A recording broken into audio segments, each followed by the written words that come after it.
अस्सलाम वालेकुम, मैं अबू बकर। आज सबसे पहले हम डिस्कस कर लेते हैं अपने चैनल के बारे में। अब मैंने अपने चैनल का नाम चेंज कर दिया है, अबू बकर कोड क्रश कर दिया है, क्योंकि लाइफ प्रॉब्लम जो था ना वो थोड़ी सी नेगेटिविटी रिप्रेजेंट कर रहा था। तो मैं चाहता हूँ कि मेरा चैनल थोड़ा सा पॉजिटिविटी रिप्रेजेंट करे, इसलिए और एक स्पेसिफिक नीश की तरफ रिप्रेजेंट करे, कोडिंग की तरफ। मेरी जो वीडियोज़ होंगी वो कोडिंग के बारे में होंगी, तो इसलिए मैंने अपना चैनल का नाम चेंज कर दिया। चलें लेट्स स्टार्ट कि आज हमने क्या पढ़ा। आज हम पढ़ेंगे about multiple assignment and combined assignment. Multiple assignment क्या है? Assigning the same value to several variable with one statement.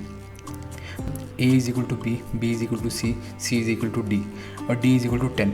मतलब 10 असाइन हो रहा है सारे के सारे चारों वेरिएबल्स में एट वंस। डी के अंदर, बी के अंदर, सी के अंदर, ए के अंदर, सब में एट अ टाइम आप असाइन कर रहे हो 10।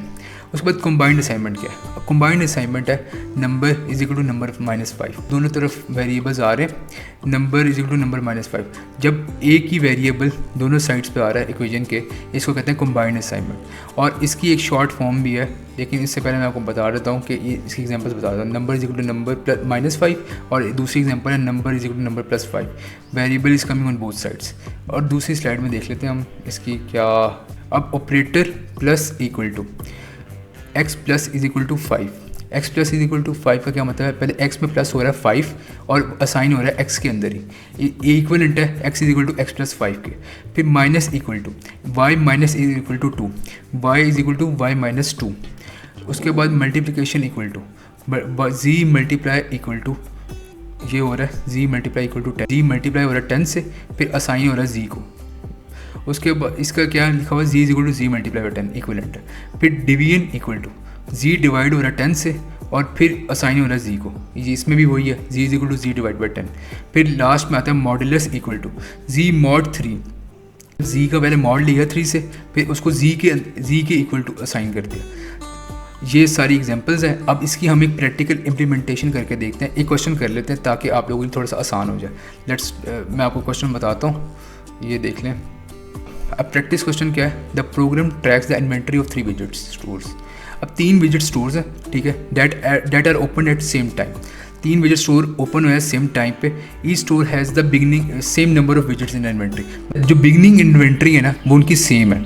फिर by the subtracting the number of visits, मतलब सब्ट्रैक्ट करेंगे हम नंबर कितने विजिट्स सोल्ड हो चुके हैं, उनसे हम फाइंड करेंगे एग्जिस्टिंग करंट इन्वेंट्री क्या है। Let's start this question. अब हम इसकी प्रैक्टिकल इम्प्लीमेंटेशन देख लेते हैं कि कैसे करना है इस सवाल को। अब ये कमेंट डाल रहा हूँ मैं, program to track inventory of 3 visit stores.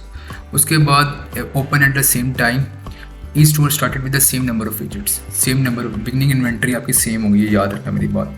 Calculate the current visit in each store. हमने अभी क्या कैलकुलेट करना है? Current visit in each store. अब hash include IO stream using namespace, वही सारा जो होता है इंट मेन। उसके बाद कर लेते हैं इंट बिगनिंग इन्वेंट्री, ये एक वेरिएबल डिक्लेयर किया उस, और sold store 1, store 2, store 3। Cout कर लें 1b अगो 3 new visit stores are open at the same time. Cout किया मैंने। और इसके inventory, what is the beginning inventory, what is the beginning inventory क्या है, ये भी सी आउट कर लिया मैंने, ताकि प्रॉम्प्ट जनरेट कराऊँ ताकि उसको नज़र आ सके। सीन किया बिगनिंग इन्वेंट्री, सीन कर लो बिगनिंग इन्वेंट्री को कि क्या आपकी इनपुट कर लिया आपने बिगनिंग इन्वेंट्री। अब ये सारी की सारी असाइन कर लें, स्टोर 1, स्टोर 2, स्टोर 3, तीनों के अंदर आपने बिगनिंग इन्वेंट्री को असाइन कर दिया। ये मैंने आपको बता दिया असाइन स्टेटमेंट कैसे सब में असाइन कर देती है।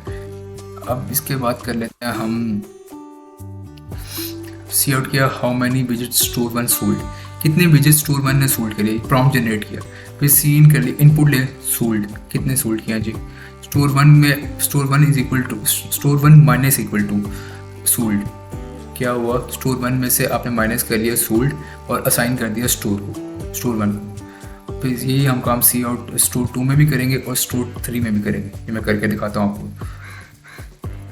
हाउ मैनी विजिट स्टोर, ये प्रॉम्प्ट जनरेट किया स्टोर 2 के लिए, और store 2 minus equal to store sold, वही store 2 minus sold is equal to store 2 में असाइन कर रहे हैं। फिर हाउ मैनी विजिट स्टोर 3 के अंदर आपने सोल्ड किया, सेम रिपीटेटिवली आपने काम किया उसके अंदर, और ये आपने कर दिया store 3 minus equal to sold. Cout कर लें हाउ मैनी, आपकी करंट इन्वेंट्री क्या है। करंट इन्वेंट्री आपको अब आ जाएगी। आप स्टोर 1 में सी आउट कर लें, स्टोर प्रॉम्प्ट जनरेट कर store 1 is equal to store 1 endl. फिर सी आउट किया स्टोर 2 के अंदर जो पड़ी हुई है सी आउट कर लो, वो भी एंडर। स्टोर 3 के अंदर भी आपने सेम ये काम किया और हैंडल कर दिया। रिटर्न 0 किया और इसको प्रोग्राम को रन करते हैं। इन्वेंट्री में वर्ड्स बिगनिंग इन्वेंट्री, अब बिगनिंग इन्वेंट्री क्या आएगी आपकी, बिगनिंग इन्वेंट्री आपकी आई 100 मैंने चिल्ड्रन में डाल लेते हैं। बिगनिंग इन्वेंट्री 100 डाली, 25 उसमें डाली, 55 दूसरे में डाली, 30 तीसरे में डाली। ये आपकी आ गई क्या, ये आपका आउटपुट आ रहा है, ये देख लें 75, 45 और 90, ये आपका आउटपुट है। ऐसे ये सॉल्व करना है। ये आपको इसी प्रोग्राम के अंदर मैंने आपको कंबाइंड स्टेटमेंट सारा बता दिया कि कैसे आपने असाइनमेंट स्टेटमेंट कंबाइंड स्टेटमेंट को यूज़ करना। शुक्रिया, अल्लाह हाफ़िज़।